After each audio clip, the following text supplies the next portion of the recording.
Hello, all of you. Good morning. This is Yatish Kumar, PGT Zoology, Chintapalli Model School.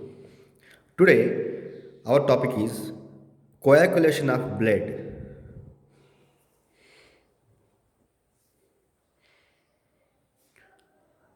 Blood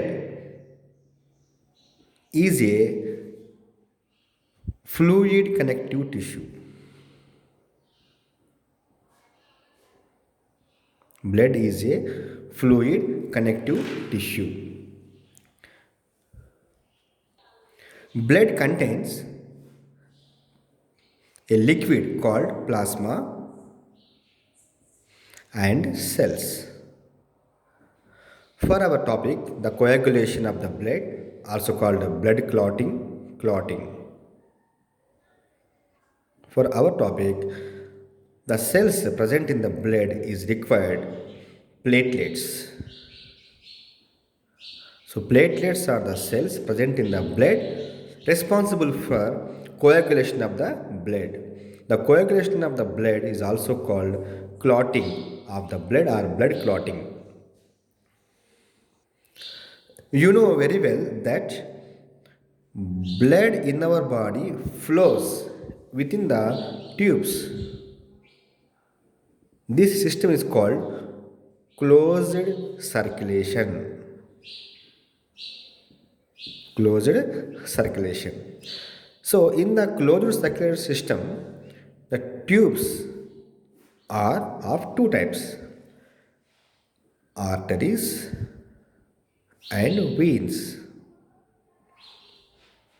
And the smallest blood vessels are also called capillaries. So, whenever these capillaries or arteries or veins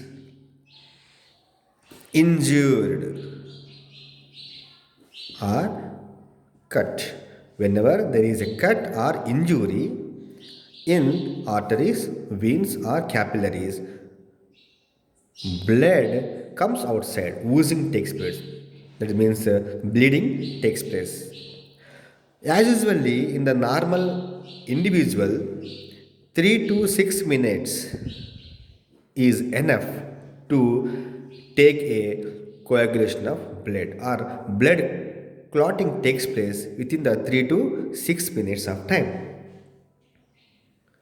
Now, how this blood clotting takes place, that is called mechanism of blood clotting.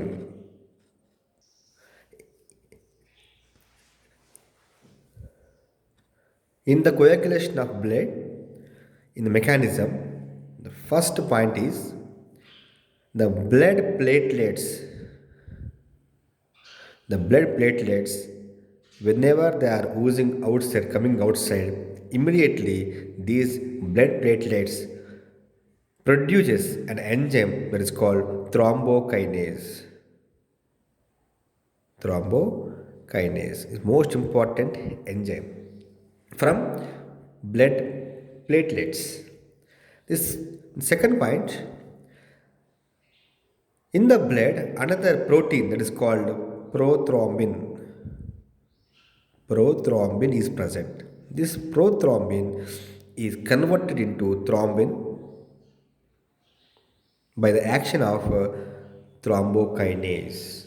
That means platelets releases thrombokinase. This thrombokinase converts the blood prothrombin into thrombin. Another third important point is blood also contains fibrinogen, another protein responsible for coagulation of the blood. Another protein present in the blood is fibrinogen. It is in the form of dissolved state. Okay, that means it is a soluble liquid state. A fibrinogen and protein is present. This fibrinogen is converted into fibrin in the presence of thrombin, another enzyme. So here thrombin converts liquid fibrinogen or soluble fibrinogen into insoluble fibrin.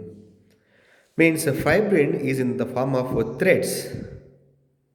Thread looks like a thread, so it's insoluble.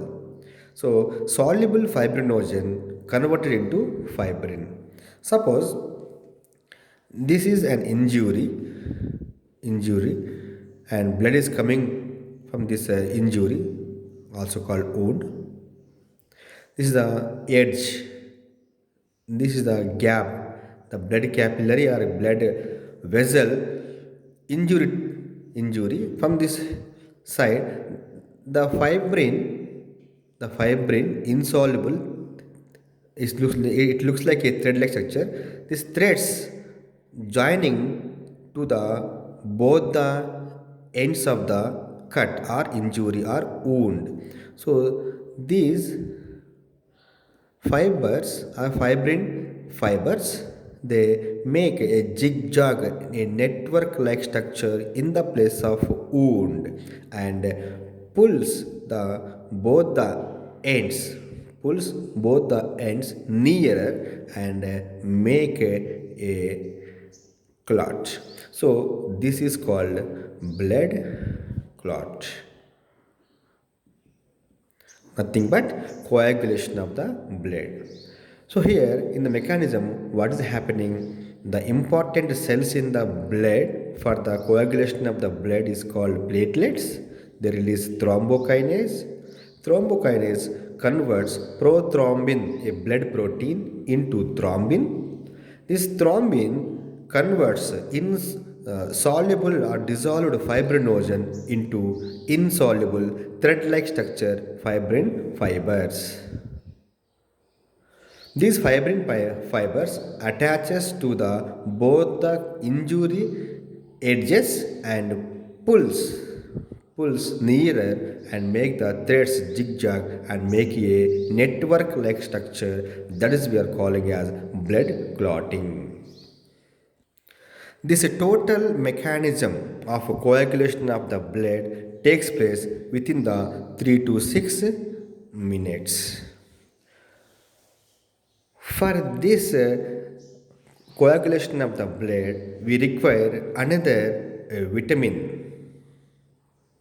that is vitamin K. Vitamin K, phylloquinone, also responsible for the coagulation of the blood. If there is a deficiency of the vitamin K, the blood clotting delays. Means 3 to 6 is for the 3 to 6 minutes is the normal blood clotting time for a normal individual. If there is a vitamin K deficiency, it takes more than 10 minutes or 15 minutes of time. Means more blood loss takes place, more blood loss or leaking of the blood takes place in the vitamin K deficiency persons. Already you know in the first lesson, in the nutrition lesson, the vitamin K abundantly present in the green leafy vegetables. So consumption, taking inside in the diet these green leaf vegetables, we can get a vitamin K, and it cannot delay the blood clotting system. A disease is there, that is hemophilia. Hemophilia is a genetical disorder.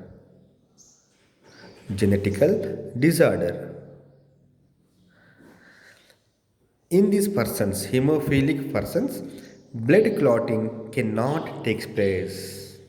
So blood clotting is absent in the hemophilia persons. Even a single small injury also leaks the 5 liters of the blood from that person. This is one of the dangerous blood clotting disease, or the disease related to the blood. Another important genetical or inherited disease, that is thalassemia. Thalassemia it is a inherited disease. In this thalassemia, hemoglobin, actually the amount of hemoglobin present in the persons that is absent in their thalassemia persons, means hemoglobin is important. Already you know very well, hemoglobin is responsible for the oxygen and CO2 gaseous exchange.